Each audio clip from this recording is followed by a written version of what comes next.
Assalamualaikum warahmatullahi wabarakatuh. Bismillahirrahmanirrahim. Alhamdulillahirabbil alamin. Wassalatu wassalamu ala asrafil mursalin nabina Muhammadin wa ala alihi wa sahbihi ajmain.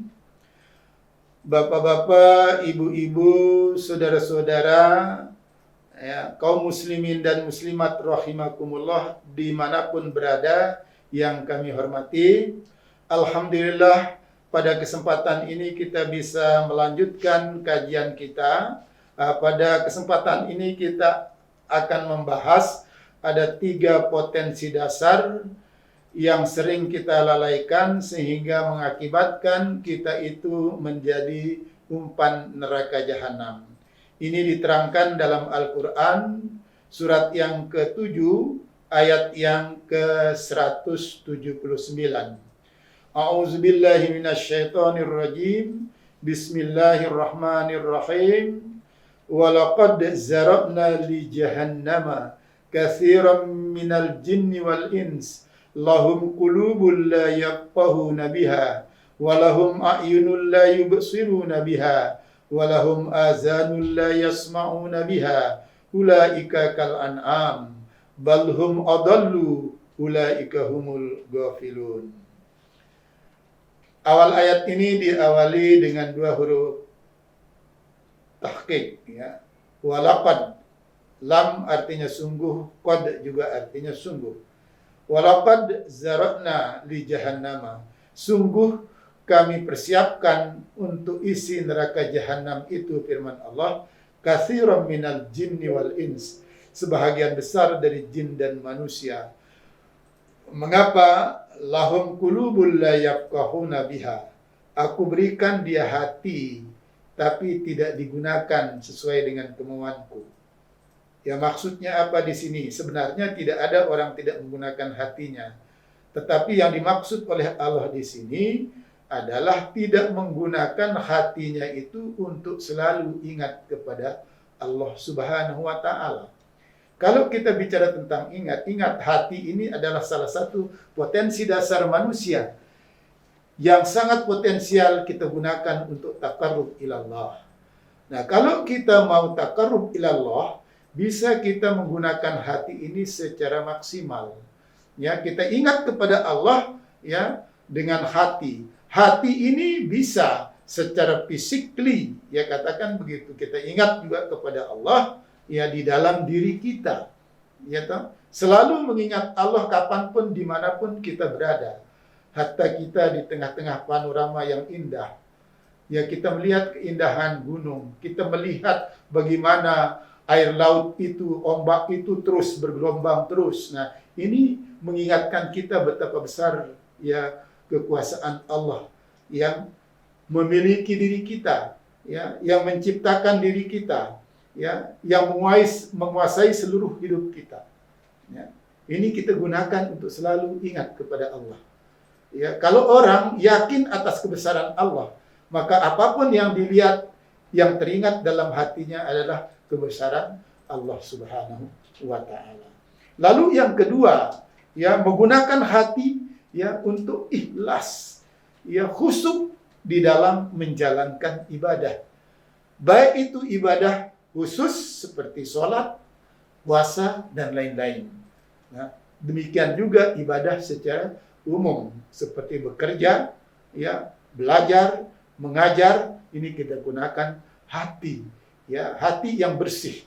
Dengan hati yang bersih, insya Allah, ya, kita akan mengekspresikan satu sikap perilaku yang bersih pula. Nah, oleh karena itu ditekankan di sini supaya jangan kita lalaikan fungsi hati, ya, untuk selalu ingat kepada Allah dalam keadaan apapun, dalam situasi apapun, baik dalam keadaan ya kita sendiri maupun dalam keadaan kita berada di tengah-tengah orang banyak, ataupun kita berada di tengah-tengah pekerjaan kita. Supaya apa? Supaya kita jangan lupa kepada Allah Subhanahu wa ta'ala. Ini. Lalu yang kedua, walahum a'yunul la yubsiruna biha. Aku berikan Mereka itu mata, tapi tidak digunakan untuk melihat. Nah, sudah barang tentu ini tidak bisa kita hanya pahami secara tekstual. Melihat di sini bisa melihat dengan mata kepala, mata jasad kita ini, bisa juga dengan mata hati.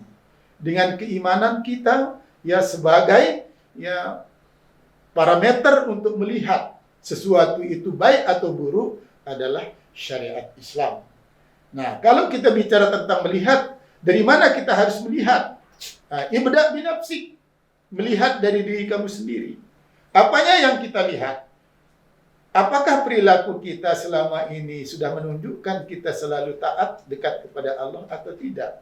Atau sebaliknya, jauh dari Allah. Apakah ya umpamanya kita melihat ya pekerjaan kita selama ini sudah sesuai dengan aturan Allah atau tidak? Kita melihat juga apakah hati kita. Nah, tadi kita bicara tentang hati. Itu juga harus dievaluasi. Ya. Apakah ya mata keimanan kita ini sudah melihat ya seberapa jauh kebersihan hati kita? Seberapa jauh kebersihan pikiran kita? Bisa juga pikiran kita menjadi maksiat kalau tidak kita lihat. Kita lihat berdasarkan apa? Berdasarkan nilai-nilai Islam. Seperti yang sering saya katakan, berpikir bebas tanpa ikatan nilai-nilai agama, ini juga haram hukumnya. Berarti pikiran kita menjadi kotor. Gitu. Hati juga harus dilihat. Gitu. Ya. Apakah hati kita, tadi kita bicara tentang hati, apakah hati kita selama ini fungsional? Ya, untuk selalu berbaik sangka kepada Allah atau sebaliknya, tidak berbaik sangka kepada Allah, ya, atau berburuk sangka kepada Allah, berbaik sangka kepada sesama manusia atau berburuk sangka kepada manusia. Karena ini semuanya kekotoran hati juga harus kita lihat. Gerak hati itu juga harus dilihat. Dilihat oleh apa? Oleh mata keimanan kita. Nah, bisa juga kita yang memfungsikan ya mata itu untuk melihat. Melihat apa? Perilaku kehidupan di luar diri kita. Dalam kehidupan sosial, dalam kehidupan bertetangga, bermasyarakat, bahkan berbangsa dan bernegara. Apanya yang kita lihat? Perilaku ini sudah sesuai enggak dengan ajaran Islam? Ya, perilaku kita di masyarakat ini sudah sesuai enggak dengan ajaran Islam? Apakah kita masih terperangkap dengan budaya-budaya yang jauh dari nilai Islam? Nah, ini harus kita lihat sehingga kita mengadakan perubahan. Ya, kalau kita tidak melihat mana yang hak, mana yang batil, ya, tidak punya alat untuk melihat hak yang batil, ya, apa dasarnya untuk melihat itu? Ya, Quran dan Sunnah Rasul. Nah, jadi seperti itu. Ini harus kita fungsikan dengan baik. Lalu yang ketiga adalah telinga. Lahum a'yunul la yubsiruna biha. Aku berikan ya dia telinga tapi tidak digunakan untuk mendengar. Maksudnya apa? Mendengar hal-hal yang baik. Yang kotor, yang berbau fitnah boleh masuk di telinga kanan kita tapi keluar lewat telinga kiri kita. Tetapi ya ungkapan-ungkapan yang baik, berita-berita yang baik masuk telinga kanan terus masuk langsung ke hati, menjadi modal kebaikan bagi kita. Tapi bisa juga melihat dalam makna yang tekstual, gitu. Nah, mendengar dalam makna tekstual. Ya, banyak orang kadang-kadang ya mendengarkan, mengupingi kesalahan-kesalahan orang untuk menyebarkan fitnah. Nah, ini juga harus kita hindari. Betapa banyak sekarang di dunia modern ini orang menggunakan telinganya, kemampuannya untuk menyadap, umpamanya kan, pembicaraan orang, ya hanya dengan tujuan untuk menjatuhkan orang, apalagi dalam konteks ya budaya, politik dan lain-lain. Nah, ini harus kita hindari. Mari kita gunakan pendengaran ini untuk mendengarkan nasihat-nasihat agama. Ya, mendengar lantunan suara-suara orang mengaji ya secara mudah, umpamanya bagi kita masyarakat awam, jangan sampai mendengar mengaji itu yang menjadi asing di telinga kita, tapi mendengar suara hiburan itu lebih akrab dengan telinga kita. Ya, kita gunakan secara maksimal untuk mendengarkan nasihat-nasihat agama, baik yang bersumber dari Quran maupun sunnah Nabi kita, Nabi besar Muhammad SAW. Agar apa? Agar kita semakin dekat kepada Allah, agar kita semakin sadar atas betapa pentingnya memahami, mendengarkan, memahami perintah-perintah Allah untuk mengisi kehidupan kita.